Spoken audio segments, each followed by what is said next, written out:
Ciao everybody. Today I will read a little bit of the strange case of Dr. Jekyll and Mr. Hyde by Robert Louis Stevenson. This is an old school book, so you will notice some notes on it.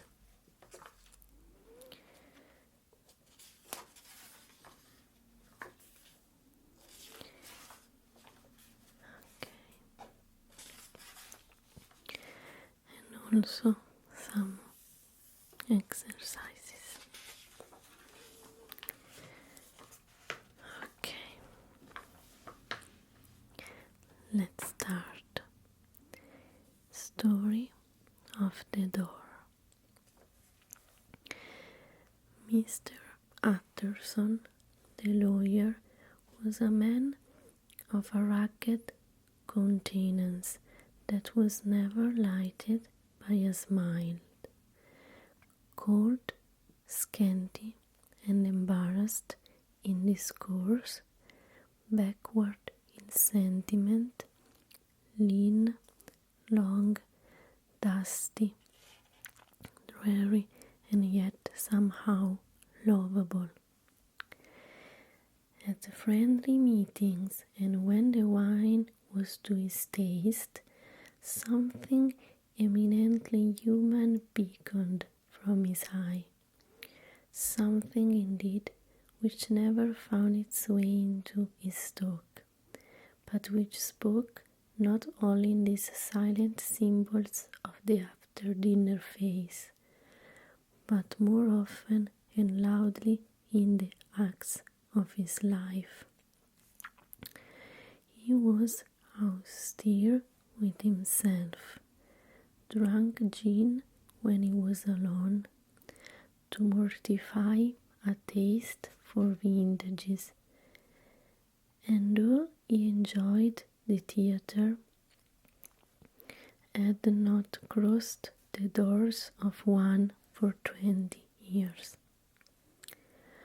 But he had an approved tolerance for others, sometimes wondering, almost with envy, at the high pressure of spirits involved in their misdeeds,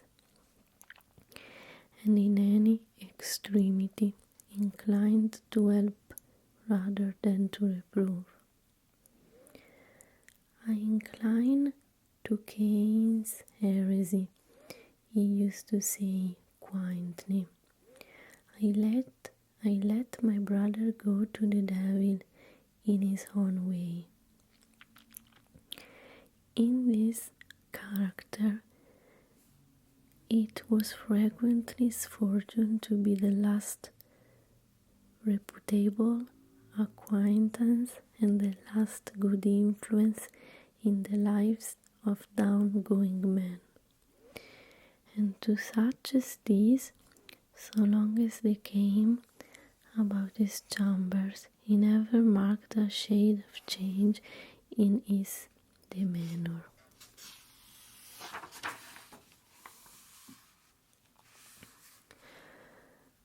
No doubt the fit was easy to Mr. Utterson, for he was undemonstrative at the best, and even his friendships seemed to be founded in a similar catholicity of good nature. It is the mark of a modest man to accept his friendly circle ready-made from the hands of opportunity. And that was the lawyer's way. His friends were those of his own blood or those whom he had known the longest. His affections, like Evie, were the growth of time. They implied no aptness in the object.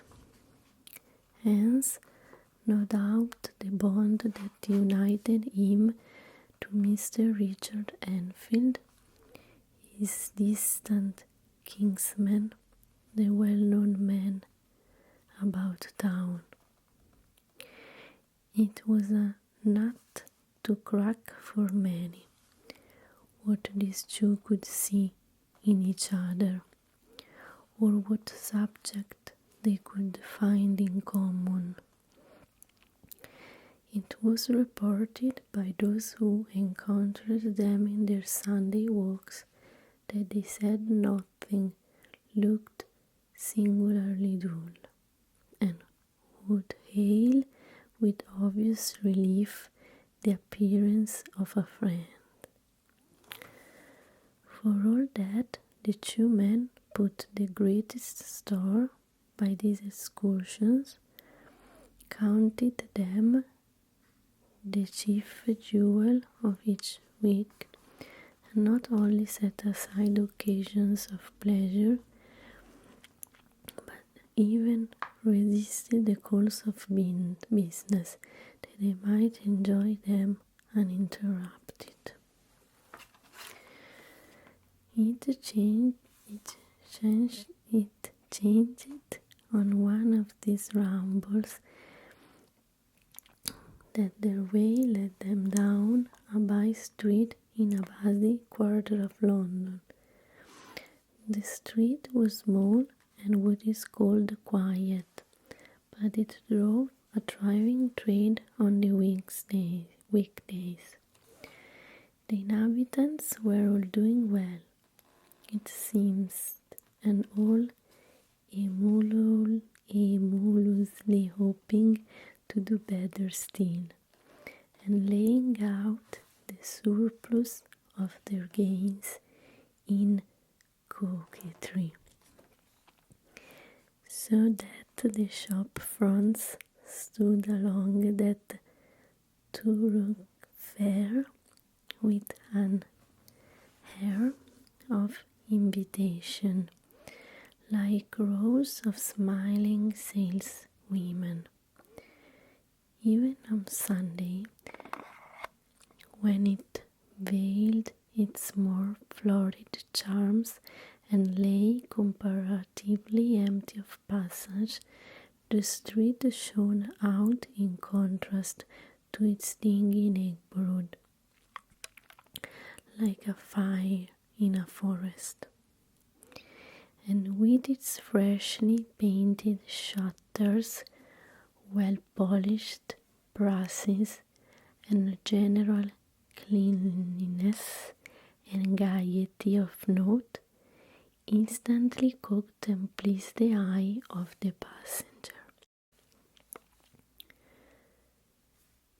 Two doors from one corner on the left hand going east, the line was broken by the entry of a court, and just at that point a certain sinister block of building thrust forward its gable on the street.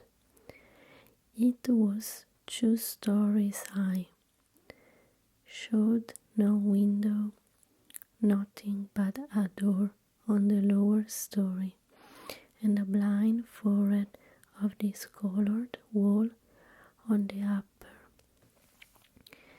and bore in every feature that marks of prolonged and sordid negligence. The door, which was equipped with neither bell nor knocker, was blistered and disdained. Tramps slouched into the recess and struck matches on the panels. Children kept the shop upon the steps. The schoolboy had tried his knife on the mouldings, and for close on generation no one had appeared to drive away these random visitors or to repair their ravages. Mr. Enfield and the lawyer were on the other side of the by street, but when they came abreast of the entry, the former lifted up his cane and pointed. "Did you ever remark that door?" he asked, and when his companion had replied in the affirmative, "It is connected in my mind," added he, with a very odd story.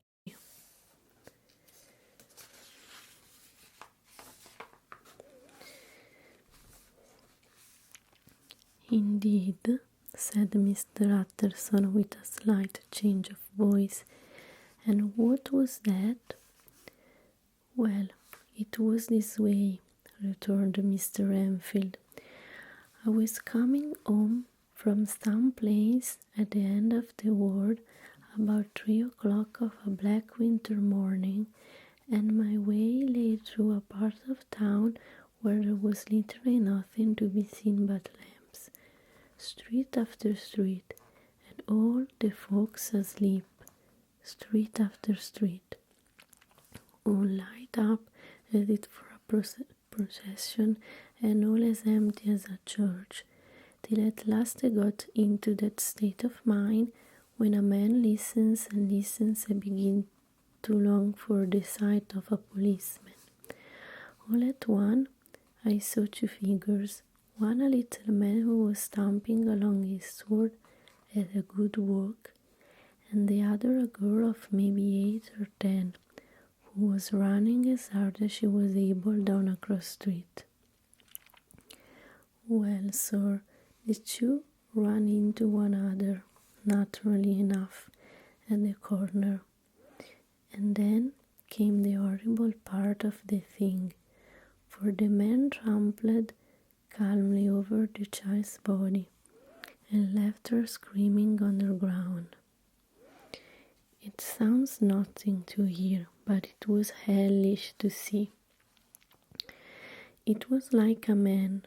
It was like some damned juggernaut. I gave a view halloa, took my ill-collared, my gentleman, and brought him back to where there was already quite a group about the screaming child. He was perfectly cool and made no resistance, but gave me one look, so ugly that it brought out the sweat on me like running. The people who had turned out were the girl's own family, and pretty soon the doctor for whom she had been sent put in his appearance. Well, the child was not much the worse, more frightened according to the sawbones, and there you might have supposed would be an end to it. But there was one curious circumstance. I had taken a lodging to my gentleman at Forsyth, so had the child's family, which was only natural. But the doctor's case was what struck me. He was the usual cut and dry apothecary, of no particular age and color, with a strong Edinburgh accent, and about as emotional as a bagpipe. Well, sir, he was like the rest of us. Every time he looked at my prisoner, I saw the sawbones turn sick and white with desire to kill him. I knew what was in his mind, just as he knew what was in mine, and killing being out of the question, we did the next best. We told the man we could and would make such a scandal out of this as should make his name stink from one end of London to the other. If he had any friends or any credit, we undertook that he should lose them. And all the time, as we're pitching it in red hot, we were keeping the women of him as best we could, for they were as wild as harpies. I never saw a circle of such hateful faces, and there was the man in the middle, with a kind of black, sneering coolness. Frightened too, I could see that, but carrying it off, sir, really like Satan. If you choose to make capital out of this accident, said he, I am naturally helpless. No gentleman but wishes to avoid a sin, says he. Name your figure. Well, we screwed him up £200 for the child's family. He would have clearly liked to stick out, but there was something about the lot of us that meant mischief, and at last it struck. The next thing was to get the money, and where do you think he carried us? But to that place with the door. Whipped out a key, went in, and presently came back with a matter of £10 in gold, and a cheque for the balance of goods drawn payable to bearer and signed with a name that I can't mention.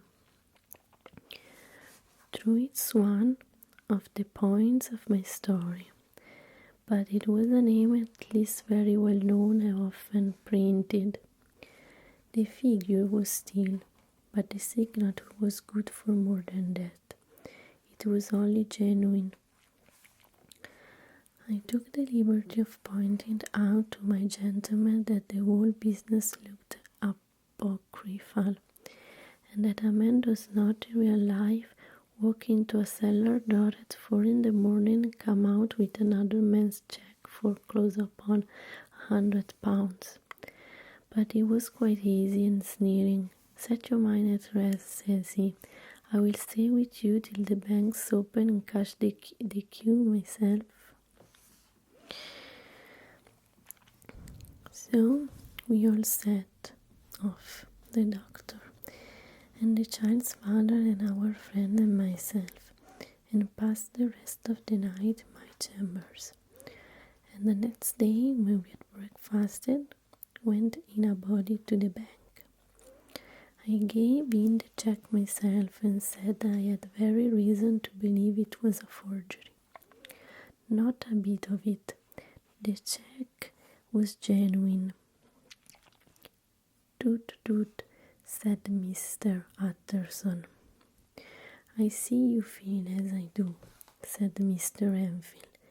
Yes, it's a bad story, for my man was a fellow that nobody could have to do with. A really damnable man. And the person that drew the cheque is the very pink of the properties, celebrated too, and, what makes it worse, one of your fellows who do what they call good. Blackmail, I suppose. An honest man paying through the nose for some of the coppers of this youth. Blackmail House is what I call the place with the door in consequence. Do even that, is far from explaining all, he added, and with the words fell into a vein of music. From this he was recalled by Mr. Utterson asking rather suddenly, you don't know if the drawer of the cheque lives there? A lucky place, isn't it? Returned Mr. Enfield.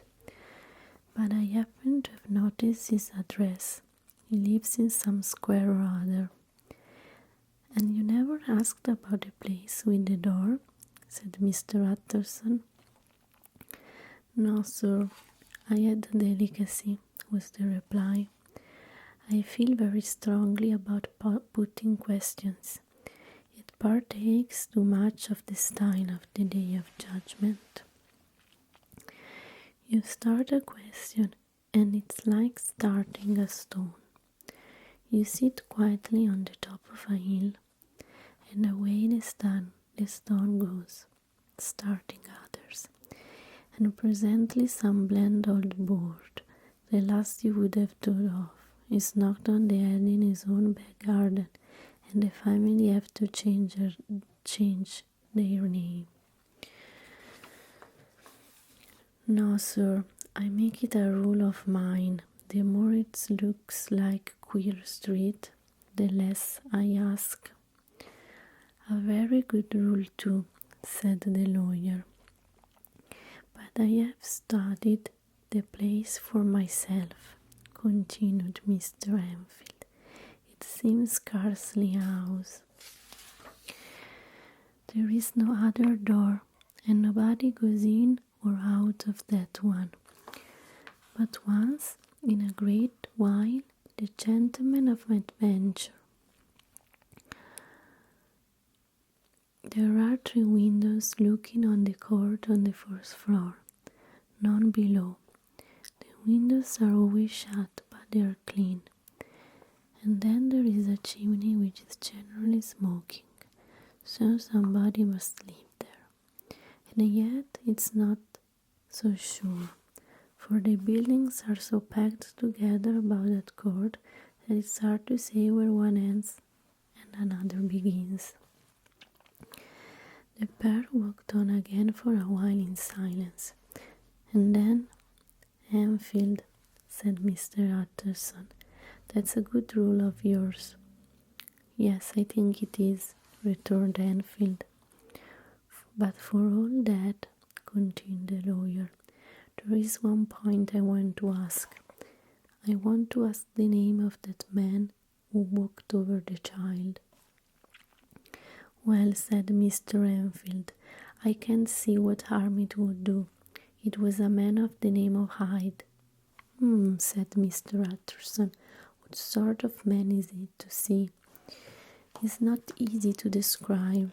There is something wrong with his appearance, something displeasing, something downright detestable.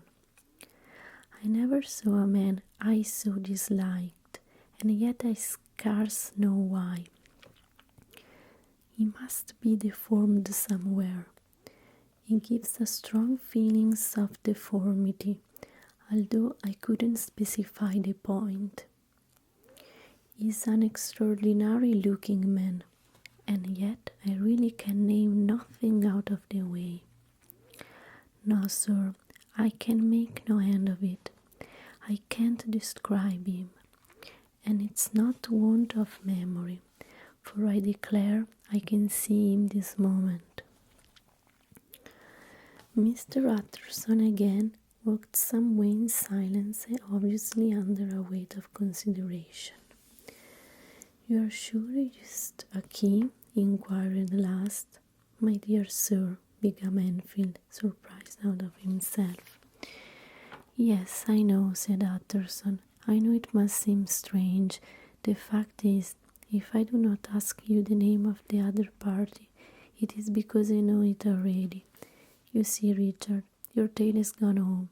If you have been inexact in any point, you'd better correct it. I think you might have warned me, returned the other with a touch of sulkiness, but have been pedantically exact, as you call it. The fellow had a key, and what's more, he has it still. I saw him use it not a week ago. Mr. Utterson sighed deeply, but said never a word, and the young man presently resumed. Here is another lesson to say nothing, said he. I am ashamed of my long tongue. Let us make a bargain, never to refer to this again. With all my heart, said the lawyer. I shake hands on that, Richard.